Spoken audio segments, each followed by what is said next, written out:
I welcome the healthy debate because it can lead to a deeper understanding of our growth as a connected people. Certainly, I have learned a lot from this experience, for which I am thankful. I can only hope these conversations build us up to listen to each other, journey with our fellow citizen, act as messengers of change, and educate future generations as to the richness and diverse nature of our identity and our heritage. And with that, Brian McFarlane addresses the heated conversation that started with the launch of his Carnival band for 2017, Cazabon, The Art of Living. Critics felt that the section La Belle Dame and Garçon de la Maison was trivializing a relationship that reminded of a power dynamic that was an awful feature of our history with slavery. But some people don't get what the fuss is all about and thought that his costumes were lovely, and that we, as Trinidadians, have a right to deal with all aspects of our history, however painful they may be, with mass. I spoke to Kenwyn Murray. He teaches within the Carnival Studies Unit at UWI's Department of Creative and Festival Arts about the controversy and whether you can make a mass out of anything. A number of things interested me about it. The very first thing that interested me with the band, before we had the discourse, was that it is a take on an older masquerade form that we have in Trinidad, the Neck Jardin, right? And you have historical accounts of pre-emancipation inside the newspapers talking about this Neck Jardin masquerade, which was very, very popular amongst the planter class, right? And in that Neck Jardin masquerade, they dressed up like aristocracy, and then the other side of it was to dress up as field slaves. In these historical accounts, in the newspapers at the time, and their wording is not field slaves, they wouldn't, feel N, right? So that's what was interesting for me, because I wondered, why would you use that form in this contemporary context, right? So I was curious to see where it went. The other thing that was interesting for me was the dialogue or conversation that happened after it. And we use the word outrage, but it's really a conversation that started to happen, which I think is a valid conversation, right?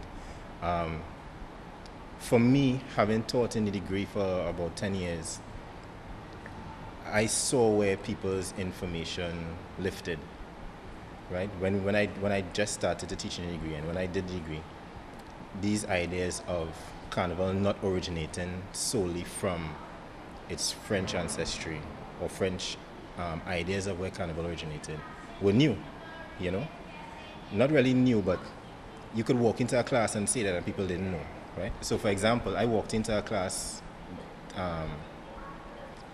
this year, presented that concept to them, and yeah, we know that, right? So you find that people have that awareness now. Social media and the research came up, more people research and delve into that part of it. So when you listen to the dialogue, you hear a lot of that coming up. A lot of that. You hear where the masquerade forms, the ancestral masquerade forms came from. You hear name and you see picture of West African masquerade forms, and you see their New World counterpart, right? And people are having that kind of discussion. People are having a discussion of the historical period that the mass seeks to represent, his mass, right?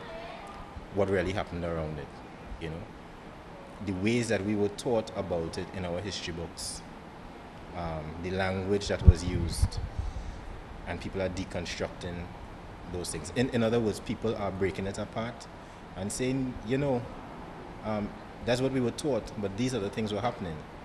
Yes, we have the fretwork, but what inspired the fretwork? What does the fretwork mean? Just to segue a little bit, he talks about this is MacFarlane. His main platform for presenting the masquerade is the architecture, right? Again, if architecture is the thing that you are, is a vehicle, then what is your What is your real understanding of what architecture is? Because architecture is tied into culture. It is tied into what people think of themselves. Architecture is tied into subjugation and domination. Forts, a fort is a structure that is meant to protect, and then, right? How cathedrals are built are meant to inspire a certain kind of... So architecture is not just beautiful fretwork. It comes with a lot of emotional and political baggage, which I feel that he should have ventilated more. I feel that he should have presented all aspects of it more. What I wanted to ask, and I just wanted to confirm, you said it's a mask of the planter class, not of the slaves. Yeah, you want me to read it, a little piece of it? If you can? Because I knew this was coming, and interestingly, just in the class before, right? This is taken from the Trinidad mask, article on the traditional mask of Carnival by Daniel Crowley, which is in a journal that was done in 1988, a compilation of researchers on Carnival. He's just one of them. And his bias is not even the Afrocentric bias. And here's what he says about the Neg-Jardin masquerade. And the title of that section is Rare and Extinct Bands, Neg-Jardin and Bâtonnier. Perhaps the most ancient traditional mask, no, I have a problem with that, right? Perhaps the most ancient traditional mask is that of the Neg-Jade, the mask of the Camboulé Carnival. As early as 1860, the Neg-Jade was so much a traditional carnival mask that the Trinidad Sentinel describes how in the distant past, princes and lords of the land paraded in the sooty disguise of the Neg-Jardin, and how even residents of government house mimicked their garden niggers, quote unquote. Later, this aristocrat's mask was adopted by the bayonet or stick fighters as the appropriate costume for the calendar. Listen, there's some problems inside there, but it shows that it's a historical base. What are some of the problems? With what he says? Mm-hmm. Well, some of the problems that he says is that he starts off by saying it's the most ancient form of masquerade, which is not true. Absolutely not true. And again, based on the dialogue that we've been having, people could show you this is an image of a mask in West Africa. This is an image of a mask that we have. Where was the real origin, right? Mm-hmm. People could show you, people could tell you about, even if you just don't want to take it strict in those terms, that even the plantation context was a mixing of things, right? But the appreciation has to be that it mixed. All of these strands came from somewhere else, and it just didn't emerge there, right? So that's the first thing to deal with. The second thing is that he comments on the masquerade transforming into the stick fighting practice, which again is not true, because the stick fighting practice also has ancestral roots. So it means that there was an appropriation. It means that these ex-slaves, or these people who were under, quote unquote, the government's thumb, right? Using a very kind term for them, use this format to perform what they have to perform. It wasn't that this thing transformed into that, right? So those are some of the problems I have with that. But what was the interesting thing for me is that it showed that even in 2016, a masquerade that was happening in the 1800s came back, right? And I looked at it like, I wonder if he knew what he was doing. Now, if he knew what he was doing, as in if he was directly pulling that masquerade, we have some problems. We have some problems, because if he knew what he was doing, then even then you have to this is that's one of the most basic books you pull when you start to read on Carnival. It's not even deep research, and it brings up those issues, and you must know that those issues would hurt people in a particular way, right? If he didn't know what he was doing, we still have some problems, because you are one of our premier designers. So it brings up ideas of what is the role of the artist in society, and you have to accept where you are. Like it or not, he's won Band of the Year 7 times. Like it or not, his name is in the history books. Like it or not, he is where he is. And he has to appreciate that as well. So it means that if you are presenting something to the public, I think, you have to be conscious of all of the things it would touch on, right? And even if you decide to go down a road that will be potentially problematic or controversial, you have to know why you're going down that road. You have to have a philosophical base for being there, as in you have to have strong reasons for being there, right? And build your art off of that. I don't, for example, I don't like the fact that he pulled the particular section in question, because it means that it wasn't connected with that strong reasoning, right? If it is that you had a strong reason for putting it there, then now in the context of the conversation, you start to say why it's there. Is either you are challenging this, either you are reinforcing this. If you're reinforcing, nobody could fault you, right? Because at the end of the day, Carnival is a free enterprise, which is one of the beautiful things of it. Nobody could force you. If you want to make a mask next year that says Donald Trump is king, you could do that. So you don't have a problem with him dealing with matters of slavery? Because one of the comments, so there are people who were very offended by the ban and by that section. I think that section, in many people's minds, just turned the entire tone of the ban to celebrating colonialization and a period in time when black people weren't equal. But there are other people saying, but that's we history, and it's Carnival, so we could play that as mass. And why are you afraid of your history? Right. Two ways I want to respond to them, and they're connected. They can't be separated, right? It is accurate that you could play what you want.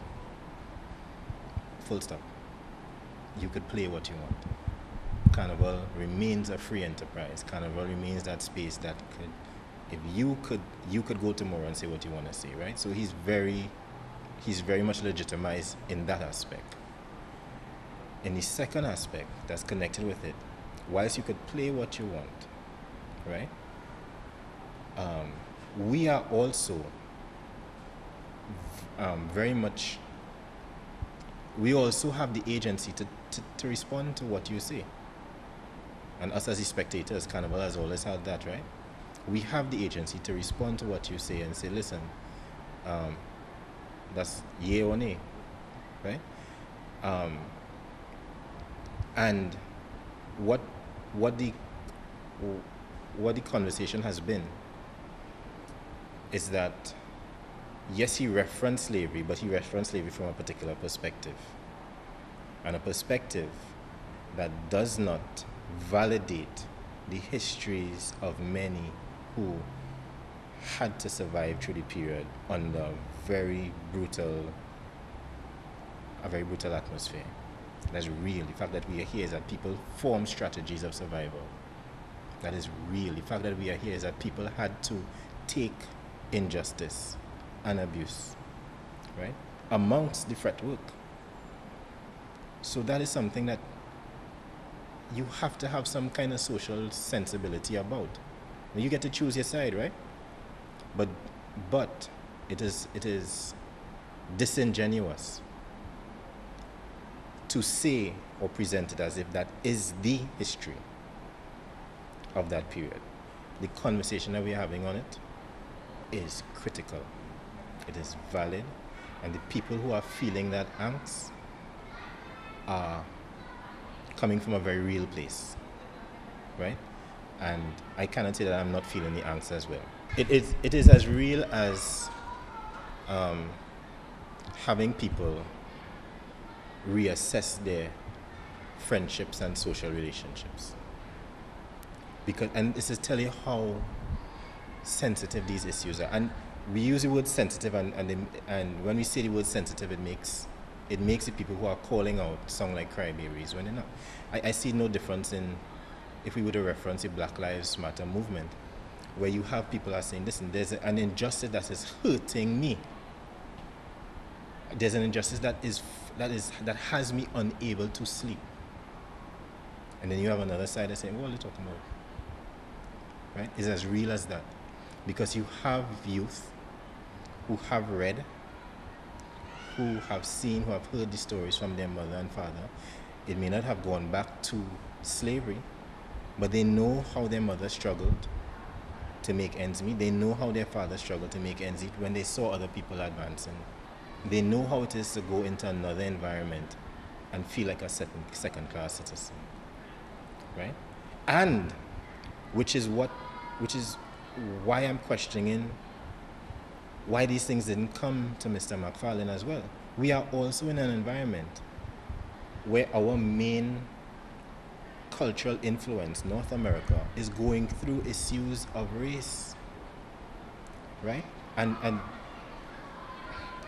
issues that even from a distance, they fire you up. When you are in a context now where you could open your phone 1 o'clock in the morning just to check a message and see someone being shot, that looks like you and no justice afterwards. That is the climate that we're in. So it's real. And that is what I feel as the artist with the platform that he has, he should have understood.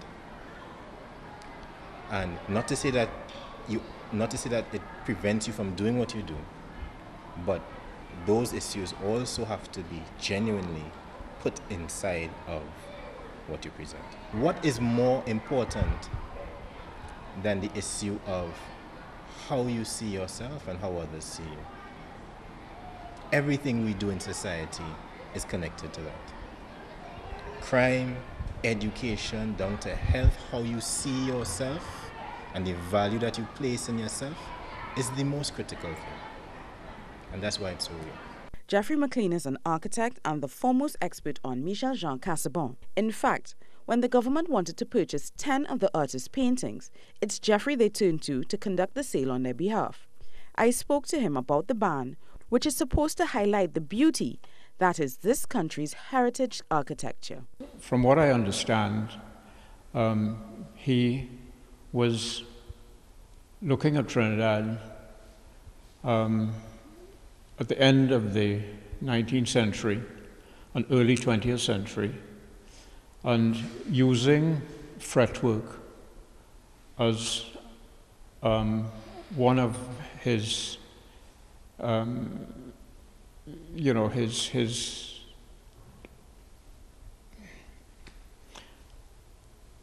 his icons, if you like. So I thought to myself, well, the filigree work, the fretwork in Trinidad was never introduced until George Brown, who came to Trinidad about 1885, but developed this type of architecture after Cazabon had died in 1888. So it really would be irrelevant to associate Cazabon with that period of development. Also, too, I think I then started thinking about these white costumes as compared to the images of people, Trinidadian, the average Trinidadian, that Cazabon painted, which were very colorful. And certainly his portraits of the, if you like, the working people in Trinidad gave them a tremendous elegance. And there was never this comparison between the different classes, if you like, of Trinidadians. As an art historian, as an architect, as someone who's interested in heritage architecture, how do you feel the ban, celebrating the heritage architecture? Like, do you think he got the message across accurately? I don't think he got the message across. I think that the one thing that, maybe a positive aspect of this, is that, and I think it's very important, when people are perhaps forced to look at our history and examine our history, if there's a reaction to a certain, certain aspect of whatever it happens to be, in this case, a carnival band. So I think there is probably a positive aspect to that, the fact that people are being made aware, being made conscious of part of our, architectural heritage. Do you think people are actually getting the message? So, because I don't get the sense that but then it knows that he's trying to talk about those feelings. But certainly, certainly it's sense of history. I think that you look at the architecture of that, against which the costumes were shown, which again, early 20th century, way after Cazabon. And very much the upper class, those Magnificent Seven, are considered to be, above the average Trinidadian's history, if you like, including mine. But, I think that that again, it was a little bit of a, of a mistake. I think that if they'd taken it, there's some lovely fretwork houses in Woodbrook, in Belmont, even at, on Piccadilly Street in Laventille.